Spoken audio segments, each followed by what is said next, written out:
안녕하십니까. 저는 올해 35살인 여자입니다. 친구의 소개로 남편을 만났고 3년 전에 결혼해서 신혼생활을 하고 있어요. 남편은 저보다 4살 어린 연하남입니다. 연하남이라고 해서 제가 정신이 빠져서 남편감을 잘못 고른 탓이라고 하실 분들도 계시겠지만 사실은 그렇지 않습니다. 처음부터 남편이 저를 계속해서 쫓아다녔거든요. 제가 집안이 빵빵한 것도 아니고 남들보다 돈이 많은 것도 아닌데 그저 저 하나만 바라봐주는 남편의 지속적인 구애에 연애를 하게 되었고 결혼까지 하게 되었습니다. 나이가 어리다고 남편이 철이 없던 사람도 아니었고 어른 공경 잘하고 요새 남자들처럼 허세도 없고 소탈한 성격이 마음에 들어 저도 결혼까지 결심하게 되었어요. 결혼하고 나서 처음 2년간은 정말 행복했습니다. 제가 월급으로 벌어오는 게 실수령액 450 정도 되고 남편도 똑같이 회사원으로 월급이 저보다 많지는 않지만 300만 원 이상을 벌고 있었습니다. 남편은 일을 1시간만큼 추가적으로 받는 수당이 있었는데 무리해서 일을 길게 하고 오면 제가 한 달에 벌어오는 액수와 비슷한 금액을 벌어올 때도 있었어요. 신혼 때는 남편이 자기도 돈을 더 많이 벌어야겠다며 제대로 쉬는 날도 없이 일주일에 많게는 70시간씩 일을 하고는 했는데 제대로 쉬는 날도 없이 체력적으로 힘겨워하는 모습을 보니 안쓰러워서 그렇게까지 일을 할 필요는 없다고 제가 뜯어말린 적도 있어요. 일을 뭐하러 그렇게 몸도 제대로 가누지 못할 때까지 하느냐고 묻는 저희 말에 남편은 언젠가 우리 둘 사이에 아이가 태어나면 돈이 필요하지 않겠냐며 그때를 위해 지금 더 버는 것이니 걱정하지 말라고까지 했습니다. 사치도 안 하고 허세도 없는데 저렇게 몸을 갈아가며 열심히 일을 하는 남편이 나이는 어리지만 저보다 어느 부분에서는 더 현명한 사람이구나 하는 생각을 했습니다. 남편과 저 사이에 아이가 없었기 때문에 얼마 전까지의 결혼 생활이 신혼 생활이다 못해 아직도 서로 연애를 하고 있구나 하는 기분이 들기도 했어요. 저도 남편도 서로 아이를 좋아했고 데이트하면서도 딱 우리 부부 또래의 커플이 아이를 데리고 산책하는 모습이나 나들이 나온 모습을 보면 아쉬움이 많이 들기도 했습니다. 저도 나이가 있기 때문에 저희 부모님께서도 더 늦으면 노산이니 하루빨리 아이를 갖는 게 어떻겠느냐 물어보시기도 했지요. 하지만 당장 집안의 주 수입원이 저이기도 했고 양가 도움 없이 시작한 결혼 생활이었기 때문에 아파트 대출이라든지 아직 갚아야 할 돈이 많아서 남편 또한 어느 정도 돈을 더 모으고 시작했으면 하는 눈치였다 보니 아이를 늦게 갖는 걸로 협의를 했습니다. 이제 와서는 둘 사이에 아이가 없는 것이 오히려 전화위복이 되었다고 봐야 하기도 하겠네요. 제 남편이 어디 가서 여자가 줄을 서는 그런 타입은 아니지만 그렇다고 어디 가서 빠지는 스타일은 아니었습니다. 연애하기 전에 남편이 제가 좋다고 따라다닐 때부터 저보다 4살이나 어린 사람이 나이 많은 여자가 뭐가 좋다고 따라다니는 건지 솔직히 이해하기 힘들었었어요. 말씀드렸다시피 제 벌이가 평균에 비해 나쁜 편이 아닌 건 알고 있지만 그렇다고 남편도 일이 조금 힘들 뿐이지 벌이가 또래에 비해 결코 적은 편은 아니었거든요. 나를 돈 때문에 만나는 것도 아닐 텐데 그래서 연애하면서도 남편한테 또래의 여자나 더 어린 여자들을 만날 수 있을 텐데 왜 나를 만나냐고 물어본 적도 있어요. 좋아하는데 이유가 있냐며 자기 일 열심히 하고 그런 모습이 좋아서 그러는 거라고 대답을 해줬고 정말 제 남편이 그럴 사람이라고는 생각해 본 적도 없습니다. 시댁이나 친정이나 지방이라 서울에서 직장 생활을 하고 있는 우리에게는 거리가 꽤 먼 편이었는데 저도 시부모님께 잘했지만 남편이 우리 부모님에게 하는 것만큼은 되지도 않다고 해도 무방할 만큼 친정에도 잘했습니다. 시댁에서 돼지고기를 먹으면 친정에서는 소고기를 먹는 식으로 보여주기식이 아니라 마음에서 우러나와 하는 거라는 생각이 들 정도로 말이에요.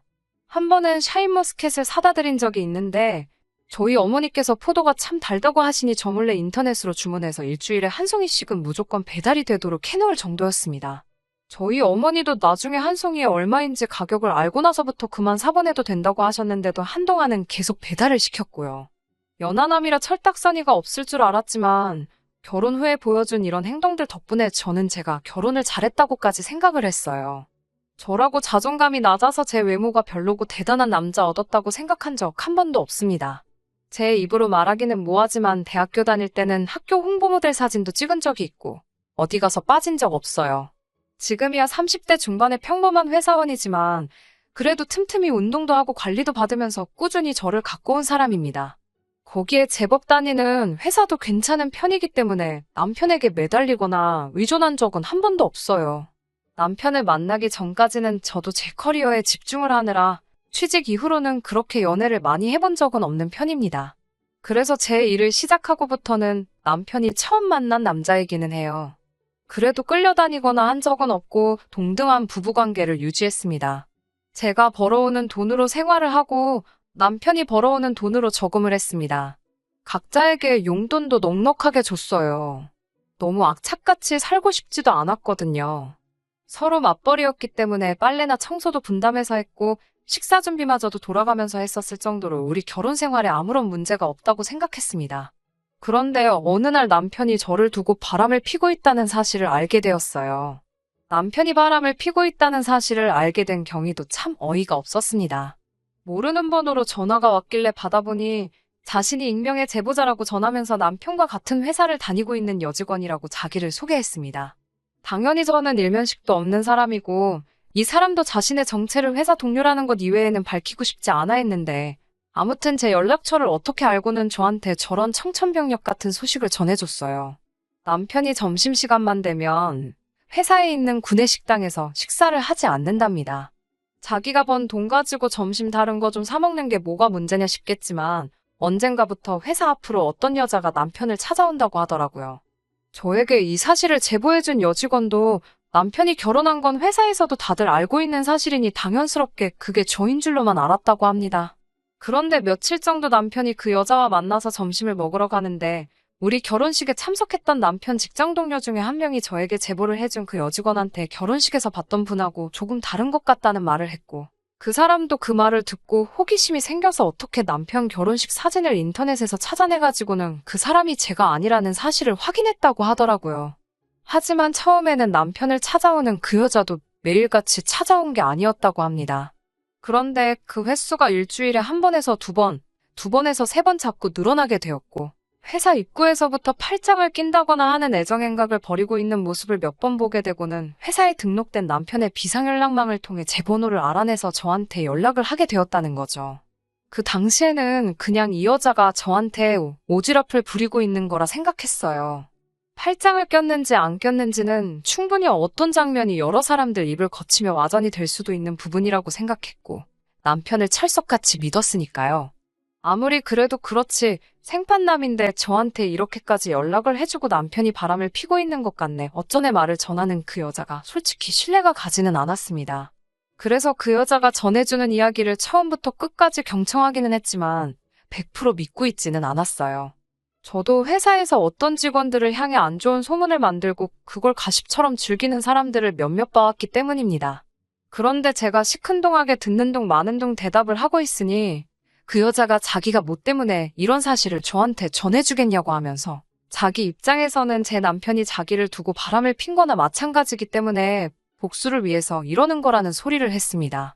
그 말을 들었을 때는 심장이 철렁 주저앉는 듯 했습니다. 저에게 전화를 한 그 여직원이 이미 남편과는 모종의 관계인 것이고 남편은 저와 그 여자를 두고도 또 새로운 사람을 만나고 있다는 사실을 전하고 있었으니까요. 그제서야 이 여자가 제 연락처까지 알아내서 이 소식을 전하는 이유가 무언지 이해가 가더군요. 그 연락을 받았을 때 저는 회사였는데 그 여자가 사실 남편과 이미 그런 사이였다는 충격 사실을 저에게 전했을 때부터 손이 벌벌 떨려서 제정신으로 전화기를 붙들고 있기조차 힘들었어요. 얼굴 한번 본 적 없는 여자의 말을 있는 그대로 100% 믿고 있는 건 아니었습니다만 그렇다고 그 여자의 말을 그냥 듣고 넘길 만한 것도 아니었습니다. 그 상황에서 어떻게든 남편이 저를 속이고 있다는 사실을 알아내려고 했던 것이 아니고 저는 마음 한구석에서는 남편이 저를 두고 그런 일을 하지 않았다는 확인을 받고 싶었었나 봅니다. 말씀드렸다시피 신혼 초에는 남편이 일하는 시간을 늘려가면서 돈을 더 벌어왔었는데 최근 들어 야근이 부쩍 잦은 상황이었는데도 월급은 그대로길래 궁금해한 적이 있는데 회사 규정이 바뀌어서 추가 근무분은 연말에 보너스식으로 몰아서 준다는 설명을 했던 적이 있었거든요. 그래서 남편의 바람을 알려준 그 여직원에게 그 사실을 물어보기도 했습니다. 남편을 믿어보려고 했던 질문인데 제 자신만 바보 멍청이처럼 되어버렸네요. 세상 어느 회사가 추가 근무한 돈을 연말에 보너스식으로 몰아주겠냐고 저를 아주 세상 물정 모르는 여자처럼 생각하더라고요.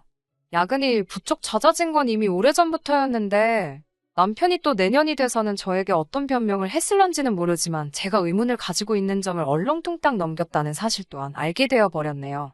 속으로는 끝까지 아니겠지 하면서 최대한 남편을 믿어보려 노력했지만 여러 상황들이 남편이 저를 두고 딴짓을 하고 있다는 게 점점 더 맞아떨어지고 있었습니다. 제 스스로에게 질문을 해봐도 부정을 할 수가 없었어요. 의심이 확신이 되는 순간부터는 속이 거북하고 집중도 안 되었습니다. 집에 돌아가면 남편을 어떻게 대해야 하는지도 모르겠고, 그래서 남편에게는 친정어머니가 급한 일이 생겨서 회사에 휴가를 내고 잠시 친정에 내려가 있어야겠다고 설명했어요. 남편은 장모님 일인데 당연하다며 주말에 자기도 내려가 볼 테니까 걱정 말고 먼저 다녀오라고 하더라고요. 그때까지도 저를 신경 써주는 척 하는 게 가증스럽기까지 했습니다. 그리고 친정으로 출발하면서 혼자 고민하다가 심부름센터에 연락을 해서 알아보기로 했습니다. 참 어이가 없게도 남편이 외도를 하고 있다는 결과를 받는 데까지 하루도 채 걸리지 않더라고요.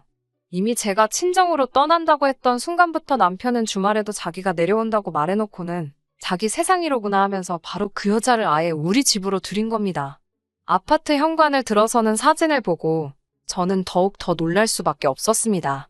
그 사진 속에서 남편의 팔짱을 끼고 아파트 현관문 앞에 서 있던 여자는 다른 사람이 아니고 바로 남편에게 저를 소개시켜줬던 저희 가장 친한 친구였으니까요. 우려했던 상황이 현실이 되었고 그 현실의 무게가 감당하기 힘들 정도로 커다란 것이라는 걸 깨달았을 때 말도 안 나오고 구토까지 나오더라고요. 다른 사람도 아니고 남편이 왜 그랬지? 내가 뭐라도 잘못했나? 하면서 처음에는 그 이유를 저에게서 찾기까지 했어요. 남편을 이해할 수 없는 와중에 또 대학 시절부터 항상 제 곁을 지켜준 친구는 대체 내가 무슨 잘못을 했길래 아니면 나에 대한 무슨 억하심정이 있기에 저에게 이런 짓을 하는 건지 정말 그 짧은 시간 동안 5만 가지 생각이 다 들더라고요. 두 사람의 만남은 바로 그 다음날에도 이어졌어요. 심부름센터 직원은 저에게 계속해서 사진을 찍어 보내줬습니다. 하지만 사진 몇 장만 가지고는 할 수 있는 게 많이 없다고 일단 저보고 최대한 증거를 많이 모아두라고 조언을 해주더군요. 저도 지금 이걸 터뜨려봐야 남편은 잘못했다 사과할 게 뻔할 테고 제 친구도 저를 안 보면 그만인 게 되는 거죠. 저도 고작 제 더러운 감정을 쏟아내기 위해 이걸 터뜨릴 필요는 없다는 생각에 증거를 수집하기로 했습니다. 그 와중에 남편은 알리바이를 만든답시고 주말에는 약속한 대로 차를 끌고 친정으로 몸소 내려오더군요. 내려와서는 온갖 걱정을 다 하면서 평소에 하던 1등 남편 연기를 하기 시작하더라고요. 친정어머니께는 아직 자초지종을 설명하지는 않았고 갑자기 찾아온 건 이유가 있어서 그런 거니 적당히 맞장 붙여달라고 부탁했는데 워낙 남편이 친정에 잘했기 때문에 그저 사위가 멀리서 찾아왔다고 좋아라 하시더군요. 정말 얼굴색 하나 안 바뀌고 좋은 남편이냥 연기를 하고 있는데 정말 헛구역질이 올라와 참기 힘들었습니다. 남편의 시선을 돌리기 위해 심부름 하나를 시켜놓고 남편의 휴대전화를 빼돌려 방으로 숨어 들어왔습니다. 평소에 저희 생일을 비밀번호로 입력해놓기 때문에 풀어보려고 했는데 남편의 핸드폰 번호는 더 이상 저희 비밀번호가 아니더군요. 증거가 더 필요한 상황에 남편의 핸드폰을 열어볼 수가 없으니 당황했는데 혹시나 하는 마음에 제 친구의 생일을 입력해보니 잠금이 손쉽게 풀려버렸습니다. 그 뒤에는 어려울 게 없더군요. 이미 둘이서 여기저기 놀러다니며 찍은 사진부터 두 사람의 대화 내용만 봐도 더 이상의 증거는 수집하는 게 무의미하다는 생각이 들었어요. 친정에서 돌아오고 나서도 아무것도 아닌 척 며칠을 더 지냈는데 통하지도 않을 야근을 하면서 저 몰래 친구를 만나고 오고 그 다음날에는 제 시간에 퇴근을 시키지도 않은 청소며 빨래며 밥까지 해주며 다정하게 웃더군요. 식사가 끝나고는 오랜만에 산책이나 하지 않겠냐면 내 손을 잡아 끄는 모습과 저를 배려해주는 자상한 말투. 저게 전부 다 내 친구를 몰래 만나기 위해 쓰고 있는 가면이었나 하는 생각이 들었습니다. 애초에 두 사람이 그렇게 될 사이였다면 왜 나를 소개시켜주고 결혼까지 하게 만들어 이 마음고생을 하게 만드는지 싶었어요. 그 생각에 저도 모르게 눈물이 흘렀는데 남편이 갑자기 우는 제 모습을 보고 깜짝 놀라면서 왜 우냐고 물어보더군요. 여태까지 참아왔는데 순간의 감정 때문에 남편에게 모든 사실을 알고 있다는 걸 터뜨릴 수는 없어서 그냥 갑자기 그런다고 대충 둘러대고 넘어갔습니다. 그리고 친정에서 돌아온 그 주말에는 제 남편과 저 몰래 만나고 있는 제 친구를 따로 불러냈어요. 얼굴 못 보고 지낸 지 너무 오래된 것 아니냐고 오랜만에 보자고 하면서요. 평소 자주 만나던 그 시절처럼 친구를 만나 요즘 유행하는 파스타를 먹고 요즘 젊은 사람들이 찾는다는 카페에 가고 정말 아무 티도 나지 않게 평소와 똑같이 시간을 보냈습니다. 친구도 제가 뜬금없이 만나자고 해서 불안해하는 게 티가 났는데 정말 아무것도 모르는 듯 태연하게 행동하는 저희 모습에 친구도 안심을 했는지 얼마 뒤부터는 저를 평소 대하듯이 대하더군요. 어느 정도 시간이 지난 뒤부터는 친구도 더 이상 의심할 게 없다고 생각했는지 뻔뻔하게도 남편은 잘 지내냐고 안부를 묻더군요. 결혼식 끝나고 집들이 한 이후로는 한 번도 본 적이 없다면서 정말 입에 침도 바르지 않고 거짓말을 하는데 그 자리에서 들고 있던 포크로 이마를 찍어버릴 뻔 한글 속으로 꾹 참았습니다. 아무 일도 없는 척 연기를 하니 저도 힘들어져 잠깐 지쳐 있었는데 친구가 제 눈치를 보더니 무슨 일이 있느냐 걱정을 해주면서 일도 좋지만 건강도 챙기면서 하는 게 좋다고 말을 하는데 그 와중에도 저를 걱정해주는 척을 하고 있는 가증스러운 모습 때문에 웃음도 나오지 않더라고요. 남편을 제게 소개해준 친구에게 빼앗기고 저는 그 사실을 전부 다 알고 있음에도 불구하고 아무것도 모르는 척 연기를 하고 있어야 한다는 현실이 너무 힘들었네요. 그 덕에 마음고생을 해서 그런지 몇 달 안 되는 시간 동안이었는데도 살이 10kg 가까이 빠지고 피부도 많이 푸석해졌어요. 더 이상 확보할 증거도 없었고 그때쯤 저도 마음 정리하고 확실하게 이혼을 결정했던 것 같아요. 아는 변호사에게 제가 모아놓은 증거들을 보여주고 남편, 그리고 제 친구까지 2명 다 처벌하기로 했어요. 친구에게는 위자료를 청구하고 남편은 재산분할 없이 이혼하고 위자료까지 청구하는 걸로요. 둘이 아파트 현관 앞에 팔짱 끼고 있는 사진부터 추가로 야근한다고 한 날 회사 근처에서 만나 숙박업소 들락거리는 사진에 협조를 부탁해서 카메라 파일까지 전부 확보해둔 상태였으니 이 정도면 충분하다고 하더군요. 그런데 한 가지가 마음에 안 들기 시작했어요. 위자료를 청구해봐야 그렇게 큰 금액도 아니더라고요. 제 인생을 나락으로 떨어뜨린 것 치고는 그 죗값이 너무 싸게 먹히는 게 아닌가 하는 생각이 들었습니다. 제가 돈을 못 벌어서 돈이 아쉬운 상황도 아니고 이혼으로 한몫 챙기려는 게 아니라 그 짐승만도 못한 인간들에게 그들이 지은 잘못에 합당한 벌을 내려주고 싶었거든요. 그래서 이혼 서류는 일단 숨겨두고 있었습니다. 그리고 일주일 동안 남편이 외출을 못하게 감시하고 야근한다고 하면 회사에 전화까지 하는 등 남편이 친구를 만나지 못하게 길을 최대한 막아버렸어요. 처음에는 괜찮은 척 하더니 저의 방해 공작이 일주일이나 지속되니 남편도 몸이 다른 건지 사소한 거에도 짜증을 팍팍 내더라고요. 그러더니 연애하는 동안부터 결혼 후까지 단 한 번도 다녀와 본 적 없는 출장을 운운하면서 이번에 처음으로 회사에서 자기를 출장을 보내주게 되었다고 자기한테는 좋은 기회라며 저에게 털어놓더라고요. 그 길로 저에게 남편의 외도 사실을 알려준 회사 여직원에게 전화를 걸었더니 남편은 출장을 가는 게 아니라 휴가를 낸 거라고 알아봐 주더라고요. 그 휴가를 낸 목적은 안 봐도 뻔했죠. 처음에는 출장 이야기에 내키지 않는 듯 반응했지만 남편의 꿍꿍이를 알게 된 뒤에 제가 손수 가방도 챙겨놓고 하니 남편도 아주 발이 가벼워져서 춤을 추듯 집 밖을 나서더라고요. 남편 핸드폰에는 어디로 향하고 있는지 추적할 수 있게 앱을 설치를 해뒀어요. 거기에 혹시 몰라서 심부름센터를 불러서 남편이 향하는 곳이 어디인지 따라붙어 달라고도 부탁을 했습니다. 남편은 바닷가에 위치해 바다가 보이는 펜션을 하나 잡았더라고요. 당연히 가는 길에 제 친구도 태워서 갔다고 하고요. 저랑 결혼 후에는 일에 집중하고 싶다며 휴가도 적당한 데 가지 않고 친정과 시댁을 오가면서 보냈는데 제 친구하고는 저런 곳까지 갈 정성이 있었다는 게 참 기분이 나빴습니다. 하지만 뭐 상관없었어요. 이미 끝내기로 결심한 마당인데 그런 걸로 일일이 화를 낼 이유가 없었으니까요. 남편이랑 친구가 펜션에 도착했다는 말을 듣고 저도 제 친구랑 같이 오랫동안 연락하고 지내던 대학 동기들을 불러 모았습니다. 자초지종을 이야기해주고 혹시 저랑 같이 그 펜션으로 쳐들어가 줄 수 있냐고 부탁했더니 이 사실을 믿을 수 없다는 반응을 보이며 저를 따라가서 자기들 눈으로 직접 봐야겠다고 하더군요. 그 중에 동기 중 한 명이 제 친구가 사실 결혼을 앞두고 있다는 사실까지도 말해줬습니다. 정말 고맙게도 그 동기와도 지인이었기 때문에 친구가 결혼을 준비하던 남자도 같이 동행을 시킬 수 있었어요. 친구가 결혼하려던 남자는 건물 매체를 가지고 있는 사람이었는데 이런 사람을 두고 뭐하러 내 남편을 만났을까 싶었는데 실제로 만나고 나니 그 이유를 알겠더라고요. 나이도 우리보다 훨씬 많아 보이는 데다가 누가 봐도 딱 이 사람의 재산만 보고 결혼을 하기로 정했다는 생각이 들었어요.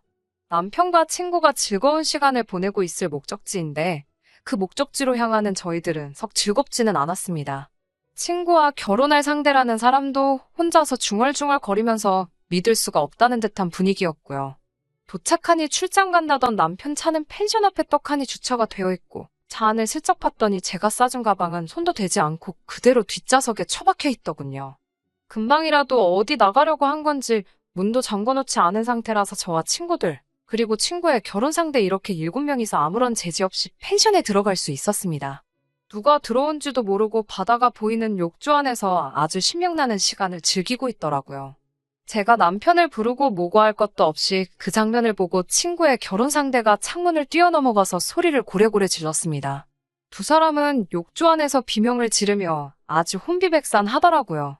남편은 머리채를 잡혀 질질 끌려가는 제 친구를 보며 자기야를 불렀다가 저 멀리서 그 상황을 보면서 자기야를 불렀다가 아주 제정신을 못 차리고 있었어요. 그리고 모든 상황을 지켜보는 그 자리에 따라 나온 대학 동기들까지 아주 난리통도 아니었습니다. 남편과 바람이 났던 친구는 결국 파혼하게 되었어요. 그 상황을 들키고도 결혼을 진행하려는 사람은 아마 아무도 없었을 겁니다. 남자 잘 만나서 인생 피겠다고 노래를 부르던 친구였는데 그렇게 바라던 소원을 성취하기까지 코앞이었는데 전부 파토가 나버렸네요. 돈 많은 배우자는 돈 많은 배우자대로 두고 뒤로 애인을 만들면 된다고 생각했던 걸까요? 그렇게 위험을 감수하면서까지 만날 것이었으면 굳이 저한테 남편을 왜 소개시켜줬는지 하는 생각도 듭니다. 거기에다가 친구의 남편과 바람이 나서 머리채 잡혀 끌려나가는 걸 다른 사람들도 아니고 매일같이 붙어 지내던 대학 동기 친구들한테 들켜버렸으니 정신이 있다면 그 친구들 앞에서는 더 이상 얼굴도 못 들고 다닐 거예요. 그렇게 소중하게 대하던 인맥이었는데 적어도 앞으로 2번 다시 친구 남편은 건드리는 게 아니라는 걸 뼈저리게 깨달았을 겁니다. 그리고 남편하고는 집으로 돌아와 대놓고 이야기했습니다. 집에 오는 길 내내 얼굴이 새하얗게 질려가지고 아무 말도 못하고 미안하다는 말만 미친 사람처럼 반복을 하더라고요. 차 안에서 꾸역꾸역 몸을 구겨 넣으며 무릎을 꿇고 삭삭 빌고 있는데도 이 남자를 향한 동정심조차 들지 않았어요. 위자료는 당연히 청구할 거고 지금 다니는 회사라도 조용히 다니고 싶으면 좋은 말로 할 때 알아서 짐 싸서 나가라고 했어요. 집에서 나가란 말을 하자마자 운전하고 있는 제 팔을 부여잡고 그러는 게 어디 있냐고 하면서 그건 너무한 거 아니냐 질질 짜기 시작했습니다. 너무한 게 지금 누구냐, 이렇게 될거 모르고 그랬냐고 따지니 제가 바빠 보여서 방해하고 싶지 않았다는 되지도 못할 변명을 늘어놓더군요. 그래서 그 길로 차를 돌려서 시댁으로 향했습니다. 처음에는 의아해하다가 차가 시댁 근처로 향하는 걸 눈치챈 남편이 거기를 왜 가냐면서 가지 말라 소리치더라고요. 차에서 뛰어내릴 용기는 없던 건지 결국 제가 차를 몰아 시댁에 도착할 때까지 그러지 말란 소리만 하고 꼼짝도 못하고 따라왔습니다. 어서 니네 부모님한테 가서 네가 뭔 짓을 했는지 낱낱이 고하고 이혼하기로 했다는 소식도 네 입으로 직접 전하라고 했더니 고집을 부리며 차에서 내리지 않더라고요. 그래서 저 혼자 내려가지고는 그러면 너네 부모님을 직접 모셔올 테니 밖에서 하라고 한마디 쏘아붙이고 시댁 방향으로 몸을 옮기니 그제서야 차 밖으로 손살같이 기어나와서는 제 발목을 붙잡고 용서해달라 늘어지더군요. 결국 바깥에서 나는 소음 때문에 동네 사람들부터 시부모님까지 나오셨어요. 웅성웅성하는 가운데 남편한테 네가 뭘 했는지 말하라 했더니 아무 말도 못하고 있길래 저도 여러 사람들 앞에서 나 부끄럽고 하니 그냥 남편이 내 친구랑 바람이 나서 빨가벗고 즐기고 있던 걸 머리끄댕이 잡아서 데리고 온 상황이라고. 이혼할 거고 아드님은 땡전 한 푼 없이 집만 챙겨서 그대로 보낼 테니 그렇게 아시라고 말씀드리고 제 발목 붙들고 놓을 줄 모르던 남편의 팔을 뿌리치고 저 혼자 차 타고 집으로 올라왔습니다. 저는 간단하게 짐을 챙겨서 회사에 사정을 말하고 독신자 숙소에서 머물기로 했어요. 집을 남편에게 양보한 건 아니고 이혼 마무리될 때까지 마주치지 않으려고 그랬습니다. 이혼하는 과정에서 또 지저분한 일이 있기는 했지만 결국 위자료 청구와 재산 분할도 제가 원하던 대로 진행이 되었고 큰 탈 없이 이혼하게 되었습니다. 뿌린 대로 거둔다고 얼마 전에 듣자 하니 남편은 저한테 외도 소식을 전해준 여직원분이 또 한 번 회사 내에서 응징을 해줬더군요. 이혼하고 나서도 회사에는 비밀로 하고 숨죽여 지냈던 것 같은데 그 여자가 아주 큰맘 먹고 자기도 피해를 볼 작정으로 남편에 대한 모든 사실을 회사에 알렸더군요. 그 여직원도 남편도 결국 회사 내에 남아있을 만한 상황이 되지 않았고 특히 남편의 경우는 외부에 이 사실이 새어나가면 회사 이미지에 좋을 것도 없으니 권고사직을 당하게 되었답니다. 그리고 동기들로부터 친구의 소식도 전해 듣게 되었어요. 친구 또한 결혼할 남자가 사실은 친구가 다니는 회사의 고객 중에 한 명이었다고 합니다. 처음부터 돈 때문에 접근한 것도 맞지만 결혼을 앞두고 바람을 핑계 걸려버렸고 그 결혼할 남자분이 친구 회사에서 입김 좀 쓰는 큰손이었던지라 친구도 회사에서 버티고 있을 수가 없었나 봐요. 남편처럼 권고사직을 당한 건 아니지만 지금은 지방으로 발령이 나서 아는 사람 한 명 없는 오지에서 월세 생활을 하고 있다고 하네요. 원래 학교 다닐 때부터 저보다 잘 나가던 친구였으니 알아서 그 오지에서라도 돈 많은 남자 물어서 잘 살았으면 좋겠네요. 이혼이 끝나고 남편과 함께 살던 집에 돌아오니 그 수많은 사건들이 있었어도 집은 그대로더라고요. 물론 남편의 짐이 빠져서 조금 횡해지긴 했지만 말이에요. 그래도 한참을 사랑했고 함께한 사람인데 그 빈자리가 느껴지지 않을 정도로 배신감이 크네요. 차라리 아이를 늦게 갖기로 한 것이 참 잘한 일 같아요. 아이가 있었으면 아이 때문에라도 이 모든 사건들을 가슴에 묻었을 수도 있으니까요. 다시 결혼을 할 생각은 없지만 그래도 다음에 만날 사람은 적어도 저를 배신하지 않을 만한 사람을 찾아봐야겠네요. 한동안 혼자겠지만 인생 종 쳐버린 남편이나 제 친구처럼 불쌍하게 살지 않고 보기 좋게 떵떵거리며 살 수 있게 노력해야겠습니다. 끝까지 들어주셔서 감사합니다. 오늘의 사연은 여기까지입니다. 구독과 좋아요, 알람 설정 부탁드리고 더 좋은 사연으로 다시 찾아뵙겠습니다. 감사합니다.